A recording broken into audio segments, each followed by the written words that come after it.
इस वक्त की बड़ी खबर सामने आ रही है जहां जगदीप धनखड़ ने उपराष्ट्रपति पद से इस्तीफा दे दिया।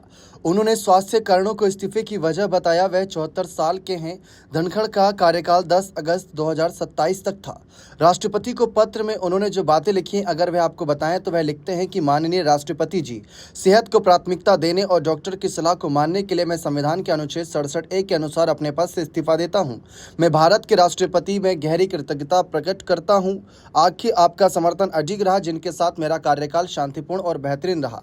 मैं माननीय प्रधानमंत्री और मंत्रिपरिषद के प्रति भी गहरी कृतज्ञता व्यक्त करता हूं। प्रधानमंत्री का सहयोग और समर्थन अमूल्य रहा है और मैंने अपने कार्यकाल के दौरान उनसे बहुत कुछ सीखा है।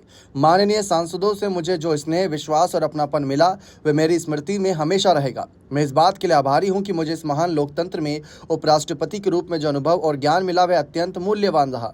ये मेरे लिए सौभाग्य और संतोष की बात रही कि मैंने भारत के अभूतपूर्व आर्थिक प्रगति और इस परिवर्तनकारी युग में उसके तेज विकास को देखा और उसमें भागीदारी की। हमारे राष्ट्र के इतिहास के इस महत्वपूर्ण दौर में सेवा करना मेरे लिए सच्चे सम्मान की बात रही। आज जब मैं इस सम्मानीय पद को छोड़ रहा हूं, मेरे दिल में भारत की उपलब्धियों और शानदार भविष्य के लिए गर्व और अटूट विश्वास है। गहरी श्रद्धा और आभार के साथ, जगदीप धनखड़। बता दें कि जगदीप धनखड़ के स्वास्थ्य को लेकर 25 जून को उत्तराखंड में कार्यक्रम के दौरान कुछ बातें देखी गई थीं, जहां उनकी तबीयत अचानक बिगड़ गई थी। उन्हें तुरंत नैनीताल राजभवन ले जाया गया, जहां डॉक्टर ने उनका चेकअप किया। धनखड़ नैनीताल में कुमाऊं यूनिवर्सिटी के गोल्डन जुबली समारोह में बतौर चीफ गेस्ट पहुंचे थे।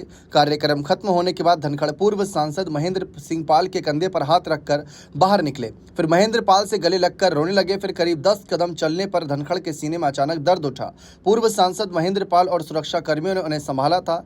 इससे पहले जगदीप धनखड़ को 9 मार्च 2025 को अचानक सीने में दर्द की शिकायत पर एम्स दिल्ली में एडमिट कराया गया था। 12 मार्च 2025 को उन्हें अस्पताल से डिस्चार्ज किया गया था। भारत के उपराष्ट्रपति संसद के सच्चे उच्च सदन यानी राज्यसभा के पदेन सभापति होते हैं। राज्यसभा की कार्यवाही के चलाने का जिम्मा भी उन्हीं पर होती है।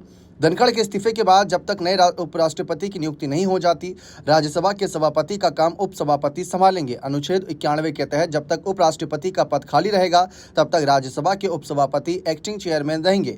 अभी राज्यसभा में उपसभापति हरिवंश नारायण सिंह है। हालांकि इनका कार्यकाल भी इसी महीने खत्म होने वाला है। अब जगदीप धनखड़ के अचानक दिए इस इस्तीफे पर कई सवाल हैं, क्योंकि मानसून सत्र की शुरुआत हुई ही थी कि इस बीच इस्तीफे को लेकर जानकारी सामने आई। अब नया उपराष्ट्रपति कौन बनता है, क्या कुछ चयन की प्रक्रिया रहेगी, इस पर आगे जानकारी सामने आएगी।